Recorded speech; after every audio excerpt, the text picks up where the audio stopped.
الرحمن الرحیم، یہ سیرت النبی، میرا نام ڈاکٹر ابو عبداللہ ہے اور آپ میرا یوٹیوب چینل دیکھ رہے ہیں۔ یہ نبی کریم صلی اللہ علیہ وسلم کی سیرت کے بارے میں ایک ویڈیو ہے جو کہ سیرت النبی کی باقی مضامین سے مختلف ہے۔ اب نبی کریم صلی اللہ علیہ وسلم کے گھرانے میں اور ان کے جو قریبی تھے مشرک، ان کے بارے میں اور ان کے صحابہ کے بارے میں چھوٹا سا مختصر سا ایک ویڈیو ہے کہ نبی اکرم صلی اللہ علیہ وسلم جس وقت مکہ میں تھے اس وقت کیا صورتحال تھی، کون مشرک تھا، کون مسلمان تھا، کون پھر مسلمان ہوا، وغیرہ وغیرہ۔ نبی اکرم صلی اللہ علیہ وسلم کے مندرجہ ذیل لوگ اولاد میں مسلمان تھے، فیملی میں۔ ابو طالب خود مشرک تھے اور مشرک ہی مرے۔ ان کے دو بیٹے، ایک تو علی رضی اللہ عنہ، ایک جعفر بن طیار جن کو کہتے ہیں۔ ان کے چچا عباس جو تھے، ایک ابو طالب چچا تھے حضرت صلی اللہ علیہ وسلم کے، ایک حضرت عباس تھے۔ یہ ابو سفیان کے بہت قریبی دوستوں میں سے تھے اور کٹھے سے تجارت ہوتی، کٹھے تجارت بھی یہ لوگ دونوں کرتے تھے۔ تو عباس نے فتح مکہ سے تھوڑی دیر پہلے اسلام قبول کیا اور انہی کے کہنے پہ ابو سفیان نے بھی اسلام قبول کیا، جس طرح بھی کیا میں اس پہ ڈیٹیل میں نہیں جاتا۔ آپ کے تیسرے چچا حمزہ جید قسم کے بہادر چچا تھے اور انہوں نے اسلام قبول کیا اور اسلامی جنگوں میں حصہ لیا، بدر میں اور بھی تھے کچھ جنگیں، لیکن مین بدر اور احد میں ان کو شہید کر دیا گیا۔ ابو لہب یہ بدبخت وہ چچا تھا جو بدبخت تھا اور جو حضور صلی اللہ علیہ وسلم کو نعوذ باللہ نقصان پہنچانے میں ہر وقت تیار رہتا تھا، یہ اور اس کی بیوی، یہ مشرک مرے۔ آپ کے داماد تھے آس، یہ بعد میں مسلمان ہوئے۔ اب ان کے دوست ابو بکر کے بارے میں بات کرتے ہیں۔ ابو بکر صدیق کا تمام گھرانہ مسلمان تھا۔ ان کا باپ ابو قحافہ، ان کی امی، یہ خود، ان کی بیوی، ان کی بچیاں عائشہ رضی اللہ عنہ وغیرہ، ان کے بیٹے، یہ تمام گھرانہ مسلمان تھا۔ عمر پہلے سخت مشرک بھی تھے اور اسلام کے سخت خلاف تھے، لیکن ایک دفعہ اسی طرح غصے میں ان کو پتہ چلا، وہ غصے میں تلوار لے کے نبی کریم صلی اللہ علیہ وسلم کو مارنے جا رہے تھے۔ تو کسی نے کہا کہ پہلے اپنے گھر کو تو دیکھ لو، تو تمہاری تو بہن مسلمان ہو چکی ہے، تمہارا بہنوئی مسلمان ہو چکے ہیں۔ سعید ان کا نام تھا، فاطمہ ان کی بہن کا نام تھا۔ تو یہ سخت غصے میں بہن کے گھر گئے تو اس کو مارنے لگ گئے۔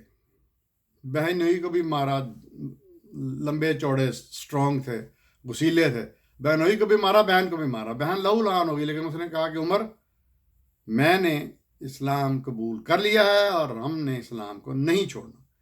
جب عمر نے دیکھا رضی اللہ عنہ نے کہ اتنی موقف اس کا سخت ہے، تو کہتے ہیں اچھا مجھے قرآن سناؤ۔ اسی وقت جو ان کو قرآن کی تعلیم دے رہے تھے، مجھے ان کا نام نہیں صحابی کا پتا، وہ ان کی بہن نے کہا کہ ان کو بلایا کہ تم سناؤ۔ انہوں نے آیتیں سنائی تو اسی وقت پگھل گئے، یعنی قرآن کا اعجاز دیکھیں، قرآن کا معجزہ دیکھیں، اسی وقت پگھل گئے اور اسلام قبول کر لیے۔ اور بعد میں حضور صلی اللہ علیہ وسلم کے پاس جا کے اعلان کر دیا اسلام کا۔ ان کے بھائی زید تھے عمر کے، تو وہ بھی مسلمان ہو گئے تھے۔ اچھا، اب ہم ایک اور بہت بڑی مشہور شخصیت جو حضور صلی اللہ علیہ وسلم کے ارد گرد تھی، اس کا ذکر کریں تھے۔ ان کا نام ابو سفیان تھا۔ یہ صاحب اسلام قبول کرنے سے پہلے سخت اسلام کے دشمن تھے۔ بدر کی لڑائی تو انہوں نے نہیں لڑی، لیکن احد کی لڑائی لڑی ایز اے سپہ سالار کافر مشرک۔ پھر اس شخص نے سپہ سالار کافروں کا ہو کے خندق لڑی۔ اچھا، یہ بڑی بڑی مشہور جنگیں ہم جانتے ہیں، لیکن اس کے علاوہ بھی کچھ جھڑپیں ہوتی تھیں جن کا ذکر میں کبھی کروں گا، لیکن مینلی لوگوں کو نہیں پتہ، تاریخ کے لوگوں کو. تو آخر کار جب نبی اکرم صلی اللہ علیہ وسلم نے فتح مکہ کے موقع پر آپ نے چڑھائی کی مکہ کے اوپر، ہزاروں 10,000 سے زیادہ کا لشکر تھا، تو یہ صاحب پریشان ہو گئے. اچھا، اس سے پہلے یہ ایک دفعہ انہوں نے، قریشیوں نے، ان کے کافر دوستوں لوگوں نے ایک معاہدے کی خلاف ورزی کی تھی، اور یہ مکہ کے سردار کی حیثیت سے مدینہ آئے تھے، لیکن ان کو کسی نے لفٹ نہیں کرائی. خالد بن ولید نے بھی اس کو لفٹ نہیں کرائی، تو یہ مایوس واپس چلے گئے. ان کو ڈر تھا، اسلام پھیل رہا تھا تیزی سے. جب فتح مکہ پہ چڑھائی کا وقت آیا تو پھر یہ مکہ سے باہر نکل کے جب انہوں نے پاکستانی فوج کو دیکھا تو بہت پریشان ہو گئے. لیکن ان کے دوست جو آپ کے چچا تھے عباس، انہوں نے ان کو لے کے تو حضور صلی اللہ علیہ وسلم کے پاس آئے اور اس کو مجبور کیا کہ اسلام قبول کرے. حضرت عمر نے تلوار نکال لی تھی، حضرت علی نے بھی شاید، لیکن بہرحال تو اس نے بحالت مجبوری کہہ لیں، کس طرح بھی کہہ لیں، اس شخص ابو سفیان نے اسلام قبول کیا. تو اس کی بیوی ہندا جو تھی وہ بھی بڑی سخت مشرک عورت تھی اور مسلمانوں کے خلاف تھی، اور اس کا باپ اور اس کا بھائی دونوں مارے گئے تھے بدر کی لڑائی میں، اور اس نے انتقام کے لیے اپنے غلام وحشی کو کہا تھا کہ تو حمزہ کا قتل کر اور میں اس کا جگر چباؤں گی. مشہور واقعہ ہے. لیکن یہ بھی پھر بعد میں مسلمان ہو گئی. لیکن ان کی بیٹی تھی ایک، ان کا نام ام حبیبہ تھا، وہ مسلمان ہو گئی تھی، وہ شروع میں مسلمان ہو گئی تھی، اور جب ہجرت ہوئی تو وہ ہجرت حبشہ میں تو ہجرت کرنے والا میں شامل تھی. وہ بعد میں ان کے خاوند فوت ہو گئے یا شہید ہو گئے تو پھر حضور صلی اللہ علیہ وسلم نے ان کو اپنی زوجہ بھی بنا لیا تھا، وہ ام مومنین بن گئی تھیں.